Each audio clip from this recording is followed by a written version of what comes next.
Hey everyone, welcome to another lesson in this Tosca automation course. Today we are going to talk about the requirements section in Tosca and how you can basically organize, create, and risk weigh your requirements using Tosca, right? So requirements is an important part of any development lifecycle because that's the first step which you need to perform in order to start with your development lifecycle, right? So we need to collect the business requirements from the clients or customers, and then we need to create different documents which then are passed over to the developers and testers who in turn they will design the solution. The testers would then create the test cases, and then the manual and automation test cycle will begin, right? So the whole life cycle is basically dependent on these requirements. And once we get these requirements in the form of business specification documents or in some other tools like Jira or Quality Center, right? Then we can design our test cases based on these requirements. Okay. Now Tosca has also got a section where you can define your requirements, you can organize your requirements, you can structure them, and also you can basically do a risk analysis of all these requirements, right? And these can be linked to different sections of Tosca as well, like the execution list, the test cases section, right? The test case design section. So we'll talk about it in this particular video.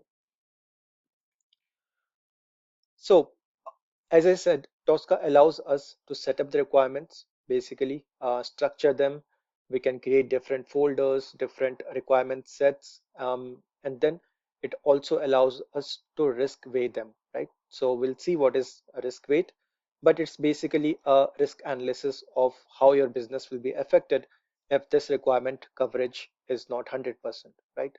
Or some requirements are not covered in your testing, right? So that's basically the risk analysis which Tosca provides in different ways. Okay.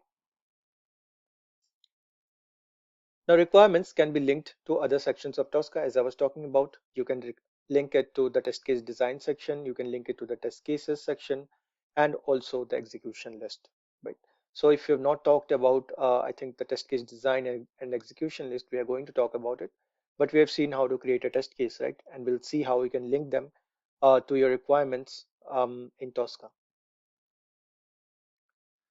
Now requirement sets, okay, they are basically another folder structure you can say, which contains groups of different requirements. Okay, so you have to create a requirement set within the requirement section, and then you can put your requirements inside this requirement set. Okay, we'll see that how you can create that, and it can represent different aspects of application, right? So which means you can design them as per how your application is formed. Okay, so if you want, you can um, represent different aspects like front end, back end, and non-functional requirements, or you can also represent in the form of testing views. Okay, so which means you can segregate them between the regression tests or smoke tests or some other sprint release cycles. Okay, so you can design it as per your wish or as per your application, but you have to basically group them into different requirements and then requirements into different requirement sets. Okay. Now talking about risk weight in Tosca. So there are basically two ways to weight the requirements, right? So one is called the basic weighting, and this allows us to assign values to each requirement between a scale of 1 to 5. Although you can assign any value between 1 to 10, but the best practice in Tosca, it says that you assign a value between 1 to 5. Okay, so 1 being the lowest and 5 being the highest. So if your business requirement is very critical, then you will assign a value 5. If you think that it is not very critical, you can assign somewhere between 1 to 3. Okay, so that depends on your analysis. It's just a way of analyzing the requirements with the business and then putting a weight on that particular requirement in Tosca, right? So it's a very linear way of risk weighing your requirement in Tosca, which is called the basic weighing. Okay. Now coming to complex weighing, where it uses two values to basically calculate what will be the weight of this particular requirement. Okay. And these two values are damage class and frequency class. Okay. So what is damage class? It is basically the potential financial loss, okay, associated with the failure of that particular requirement. So if the requirement fails, then what will be the potential loss to your application, okay, or your business financial, right? So that's called the damage class. And then there is frequency class, which basically means how frequently that particular feature or function is being used in your application, right? So how critical it is to the users. So that's the frequency class. Now you can assign values similar to what we are doing in the other weighing method. So it will be basically 1 to 5, right? Any value between 1 to 5. And the calculation of weight, as you can see here, is 2 to the power of frequency class multiplied into 2 to the power of damage class, right? So that's how this complex weight is calculated. Now it is dependent on, or it is relative to other requirements, right? Or it could be relative to the complete requirement set. Okay, so we'll see all of these, how you can do that in Tosca, right? But this is a basic overview of how Tosca helps you to create your requirements, to structure them, and then to do a risk analysis, basically. So now let's see how we can add requirements in Tosca. Okay, so I am currently in the requirements section, as you can see, and we have already seen how we can add test cases, right? So there is already a section called requirements in Tosca. Now, either you can go directly into the folder, or you can also go here on the top menu where you will see requirements, and it will ask you, or it will allow you to create different folders and different objects, which are basically requirements or requirement sets, right? So this requirements is the parent folder, right, under which you need to have different folders based on your application requirements, right? So how you organize them, how you structure them is completely dependent on you, okay, and your project. Now, the important thing to note or to perform while you are in the requirements section is to make sure that you have got all these columns in when you are trying to create a requirement, right? So there is frequency class, there is damage class, there is weight, there is contribution, coverage specified, right? But the important ones are frequency class, damage class, and weight, right? Now, if some of the columns are not present in this section, you can always add any particular column based on your need, right? So what you can do is just go and right click on any particular column header and click on column chooser, right? So in column chooser, you will see here there are different column headers which are present, and you can add any of them here, right? So just click on it and it will add that particular column into this particular section, right? So once you make sure that all the columns are present, now we can go ahead and add our different folders, right? So let's consider we have to add some requirements for a website or an application which we have seen earlier called source demo, right? So it's basically a demo website which has been provided by the Source Labs, and it gives you some options to um, add your items into your cart, or basically a full e-commerce application, right? We have seen this earlier. We have already designed the test cases, and that is the reason I am creating requirements for that particular application. Okay. So right click on the parent requirements folder, and there you will see you can create a folder, you can create a folder structure, you can also create a requirement set.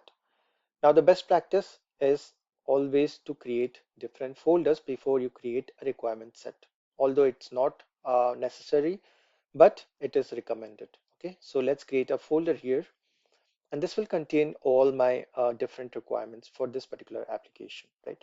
Now you can name it as per your convenience, but I will just name it release. Okay. Now, inside this release folder, right? Now I can create another folder called sprint one.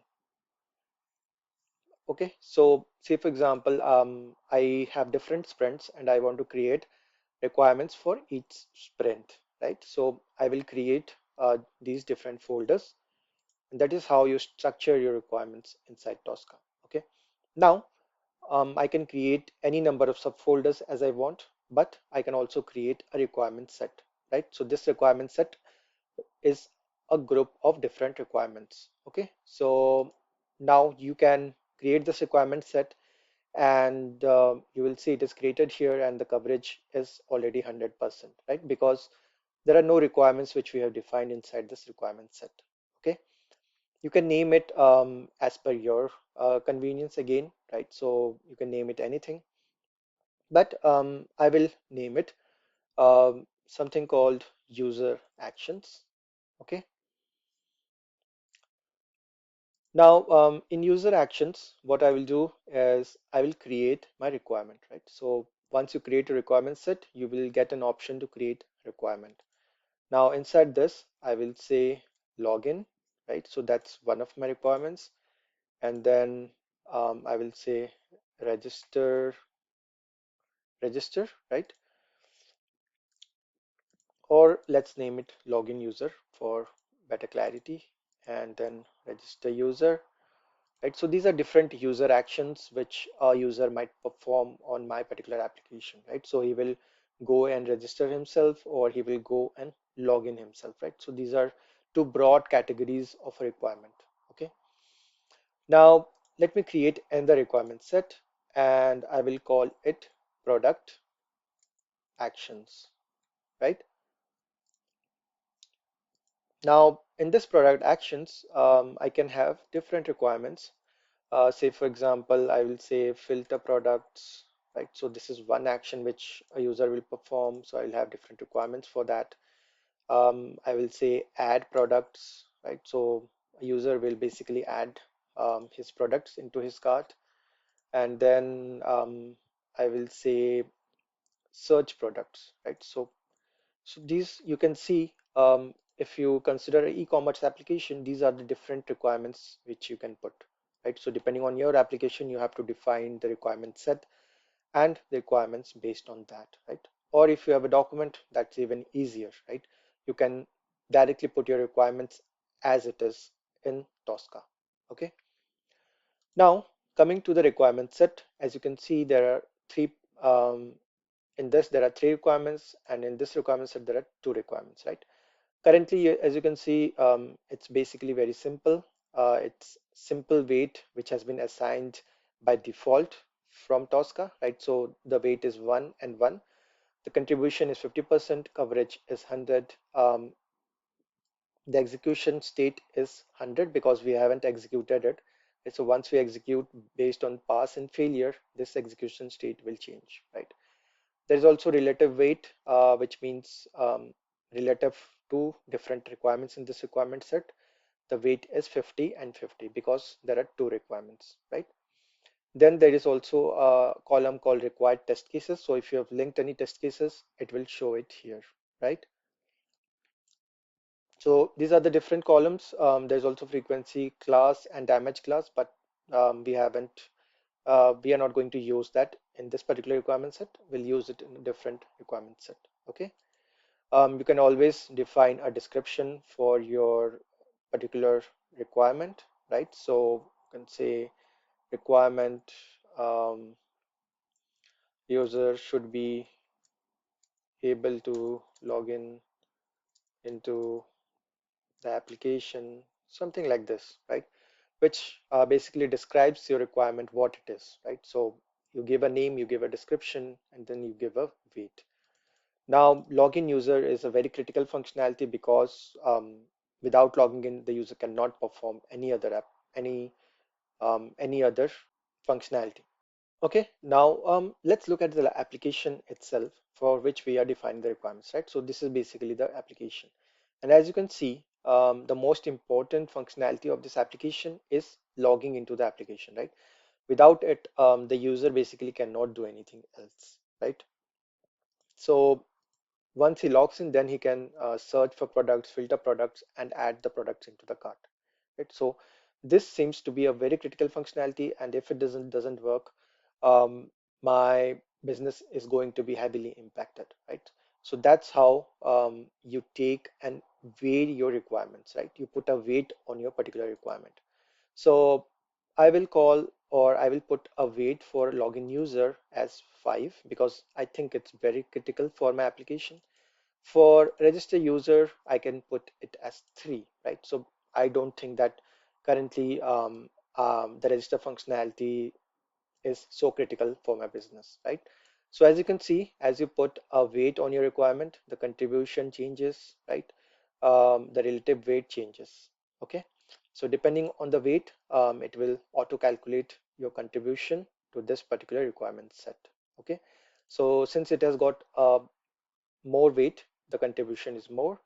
It has got less weight, so the contribution is less. Okay. Now let's look at the other requirement set, which is basically the product, right? So let's go and log in into this particular application and let's talk about other requirements, right? So I can filter my requirements based on some filter criteria, right? I can search for different products here. Okay, I can go through each product and see what are these products, what I want to do. I can add my products into the cart, right? So these are different functionalities which I can see in this application. Now, similarly, now I have to put a weight on all of this, right? Now what I will do is I'm going to use the frequency class and the damage class, right? Now we remember what I explained about the frequency class. So how frequently this occurs, right? And what will be the damage to the business if this doesn't work, right? So in here, I see the add products is very critical to my business, and damage is also very high if this functionality doesn't work, right? Filter products, not so much, right? So I will give it a 3 and 3. And search products is still critical, right? But not as critical as maybe adding products to cart, right? So this is a basically a analysis from my understanding of the business requirements, right? You can always refer to your documents. You can always discuss with the business analyst before putting all these weights, or even a business analyst can come in and basically design this particular section, which is called the requirements section, right? So as you can see, the frequency class and damage class, depending on this, again, the contribution, the weight changes automatically, right? So this is called the complex weight, where Tosca decides the weight based on the frequency and damage. Okay, so if you look at the calculation which I talked earlier, it is 2 to the power 3 into 2 to the power 3, right? So basically 8 into 8, which is 64. Similarly, 2 to the power 5 into 2 to the power 5 is 1024, right? So that's how the weight is calculated based on what you provide values in the frequency class and damage class. Okay, so these are the two main ways of risk weighting your different requirements. This is how you create your requirements inside different requirement sets, and each requirement set is again divided into different folders, right? So um, this is how you basically design your requirements in Tosca. And the next step is to link your requirements to different sections of Tosca, right? So that you can basically view your requirements as a dashboard, right? So you can see how much execution is done on each requirement, how many test cases are present, right? So how many test cases passed, failed, so everything. Now, if you want to link your requirements, let me make it two windows so that we can see it clearly, right? Uh, Now here, as you can see, we have got test cases, okay, and we have got this source demo test case, okay. So inside this, we have got this login application test case, right? So we don't have, we haven't got many test cases, but there is a login application test case. So what I can do simply is drag this test case, and then I will put it inside my login user test, or the requirement, right? Login user. Now let me go back and put it in center so that we can see it clearly. As you can see, now login user has got one test case, right, which is linked to this particular requirement. And as soon as you link it, you will see that it will have its own coverage, and execution state as well, right? So based on what you execute, or when you execute this test case, this execution state will change, right? Now coverage is 100%. That is because there is just one test case here, right? If there are many test cases, depending on whether those test cases have been executed or not executed, the coverage and execution state will change, right? So you can link as many number of test cases to your requirements based on how many test cases you have designed based on this particular requirement. Similarly, you can do it for other requirements as well, right? Now we can also link our test execution list, right? And also our test case design sheet. Since I haven't spoken of these two sections, I will wait till we discuss about these two sections, and then I will show you how you can link uh, these into your requirements, right? So the process is pretty much the same, right? So drag your test case design sheet or drag your execution list to the particular requirement, and it will start kind of collating everything into one particular dashboard, right? So that is how Tosca helps you to kind of complete the whole life cycle, right? So you have got the requirements, you have got test cases, you have got the execution, right? You have got different other sections where you can basically design your test cases as well, right? So the complete life cycle of testing is covered in Tosca. And the first part to it is the requirement section. So we'll talk more about other sections of Tosca in coming up sessions, where we'll see at test case design and also at execution lists.